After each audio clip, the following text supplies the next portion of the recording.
we are going to talk about how it really takes self-reflection to build healthy leadership.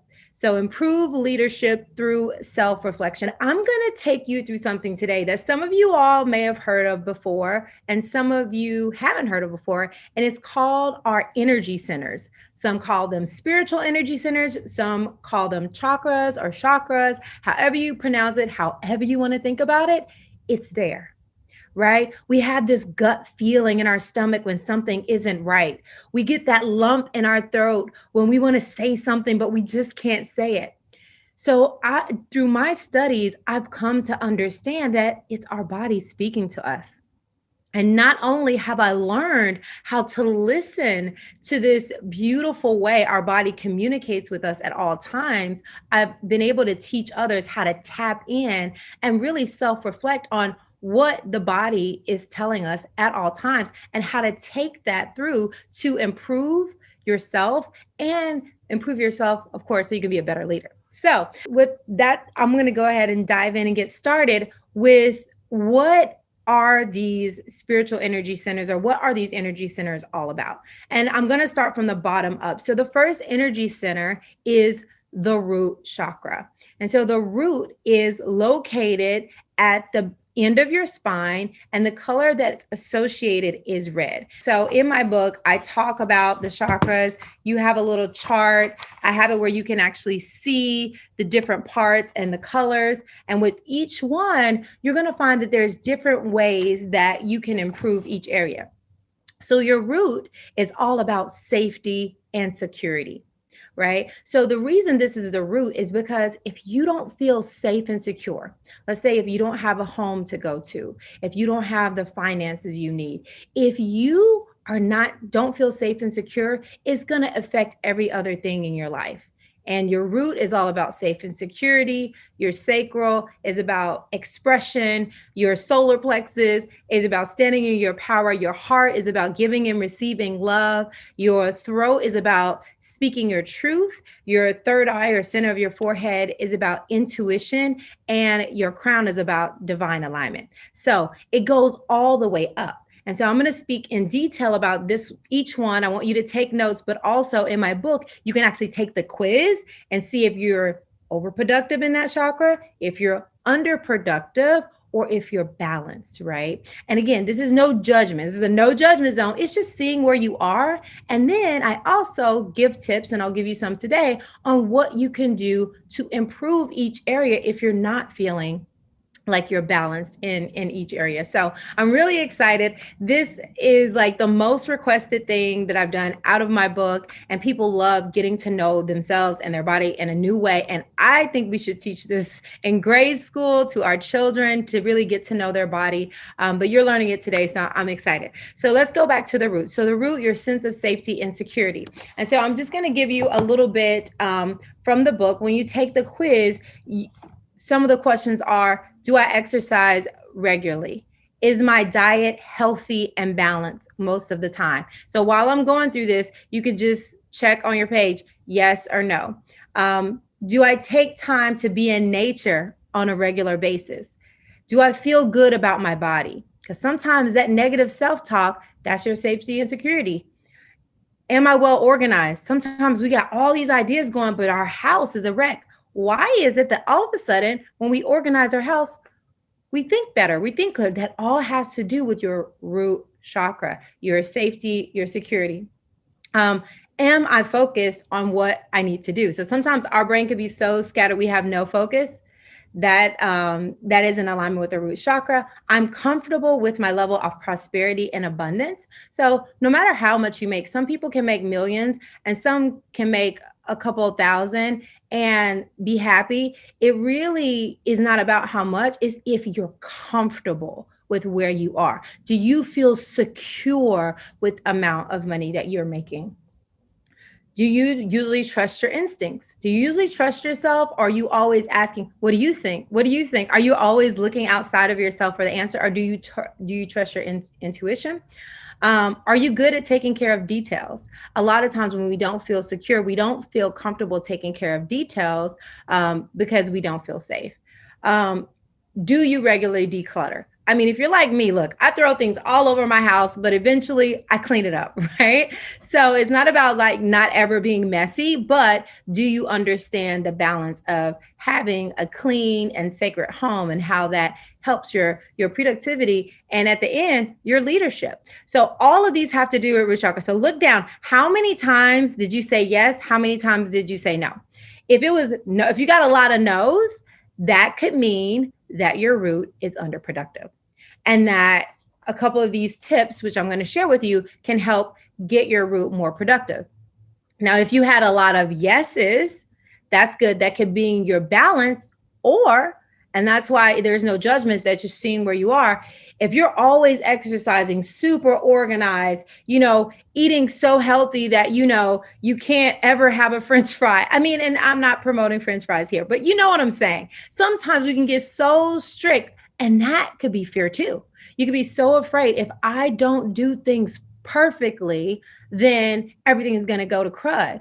And we all know that that's not true. It takes a healthy balance. So even if you had all yeses, then you want to look and make sure that you're not overproductive and it's not to a point where it's making you uncomfortable or giving you a high level of anxiety or making your friends or family very uncomfortable. And if it is, again, no judgment, but just say like, okay, how can I allow myself a little more flexibility? So again, overproductive, underproductive, or balance. So kind of see where you are there. And now some tips to balance your root chakra. Create a clean and organized home environment. Now I'm going to tell y'all, this part of my house is clean. This part of my house is kind of messy, right? And I show people mostly this part. Again, it's all about balance. It's not about perfection. It's about progress. Where can you declutter? I have a desk in my home and I'm like, I am going to spend this month decluttering this desk a little bit at a time, right? So I'm not trying to do it all in one day. And if you need help, you need to get someone to help you, you can always do that.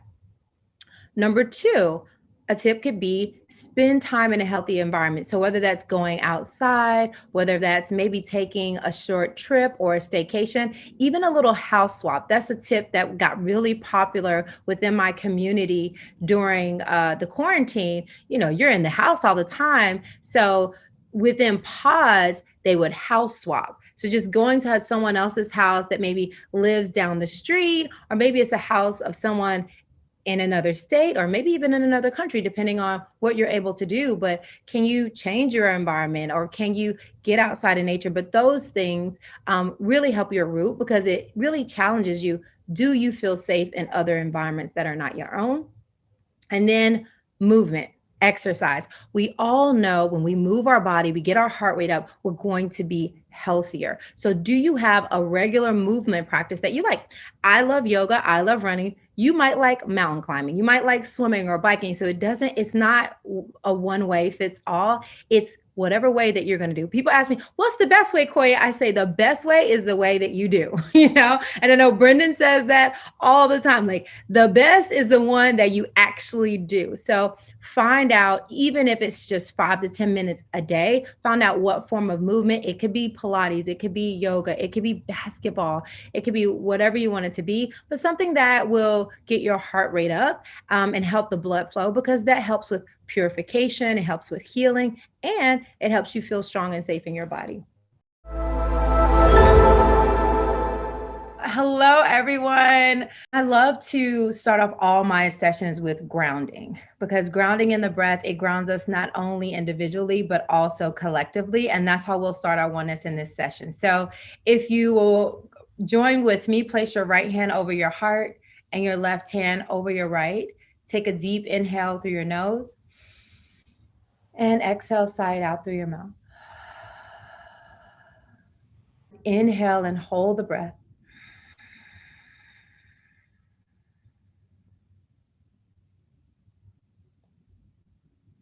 And I want you to think of one word that embodies how you feel today. One word that embodies how you feel. And exhale, sigh it out. And the reason this isn't so important, and you can use that in the beginning of your meetings, whenever things are getting heated, just that inhale and exhale to bring yourself back to center, back to your purpose, back to your core. It can be that easy. I talk a lot about our nervous system, how we have the parasympathetic nervous system to calm us down and the sympathetic to rev us up. And so when you do that mindful breath, it triggers your parasympathetic so you can rest and digest. So no, it doesn't matter if you had an argument before or you were as excited before, maybe just excited about your next place in life, but it brings you back so you can align with your purpose, so you can align with what you're really here to do. Because it's important to ask ourselves how we're feeling at every part of the day. I have this practice that I use, and I want to share with you what I ask myself every day at noon. And I have it in my phone, it's on alert. I ask myself 2 questions every single day at noon. And those questions are, how do you feel and what do you need? Again, how do you feel and what do you need? Because if you are anything like me and you're empathetic, you love helping people, you love giving, a lot of times you can get overwhelmed or you can overextend yourself and you're done through half of your day. You didn't eat, you didn't drink, and you're just going on fumes. But if you have this alert in your phone that asks yourself, how do I feel and what did it? So some days it might be, how do I feel? I'm hungry. I need to eat. How do I feel? I'm frustrated. I need to take a break. How do I feel? So I want you all to think about that right now. And what you told me, how you feel, what do you need? Especially if you felt these different things, what do you need to shift that energy back to love? And I'll tell you my concept on love and fear right now as we kind of dive into oneness, because when it comes to oneness, and that's connection with others, it starts with a connection to yourself. And I know you've heard it from every coach because it's the most important connection to yourself and asking yourself how you feel. Because if you don't feel okay, then it's going to be hard for you to pour into someone else from a healthy place or to help someone else without being exhausted. So it starts with you saying, okay, how do I feel? And then answering, what do I need? Okay. And now once you focus on yourself and you have your needs met, you are fed, you are well, you are clear on your purpose, then and only then can you pour into others. So we have this mantra in my community, in my Get Loved Up community, and it's called love yourself, love others, and love the world, in that order. A lot of times we try to do great work in the world, and that's amazing, and we try to serve, but we haven't taken care of our basic needs. So we get drained, exhausted, and then eventually resentful, right? And so if we focus on pouring into ourselves first and most, and I love this quote from Lisa Nichols, fill your cup so you can give from the overflow. Allow others to sip from your saucer. And so when you focus on filling your cup with, mentally, spiritually, physically, with all these affirmations that we've gotten from all the different coaches, when you fill your cup with giving yourself enough self-care time, when you fill your cup with exercising and moving as much as you need, then you're giving from an abundant place. It's from an abundant place, not from a space of scarcity. So I invite you, when it comes to oneness, to ask yourself first, are you taking care of yourself? And then when it comes to others, it's really about acknowledging. And that's something that hopefully everyone learned in the last year. We don't all think alike. We don't all move alike. We all are uniquely different. So being able to acknowledge someone else's experience, even if it's different from ours, is the key to oneness. And I want you to write that down. Acknowledging someone's experience, even if it's different than ours, is the key to oneness. Because we're not like, and honestly, if we were all like, it wouldn't even be fun. Our differences are what make us unique. Our differences are what makes the world beautiful. So the more that we really acknowledge someone's experience and then ask ourselves, well, is that something that I can learn from? Is that something that I want to incorporate into my life? Or is this something that's not in alignment with me right now? Because sometimes things don't align at the moment, but then a year later, you're like, no, you know what? Jenna told me that like a month ago, and I actually get it now, right? How many times have we said that? How many times have we went somewhere and it didn't align with us at the moment, but then after a couple months or a couple weeks, you're like, you know what? That totally makes sense now. And so when we acknowledge, we're just taking in information without trying to own it. We don't have to say it's ours. We don't have to say that's who we are, but we just receiving this information. This can be your day for personal growth. This can be that day you committed to and you remember and you go, that was the day I got myself a community. I got better coaches. I committed to making my life the absolute best that I could. This is that day. Make today your growth day. Click the button on this page and sign up right now.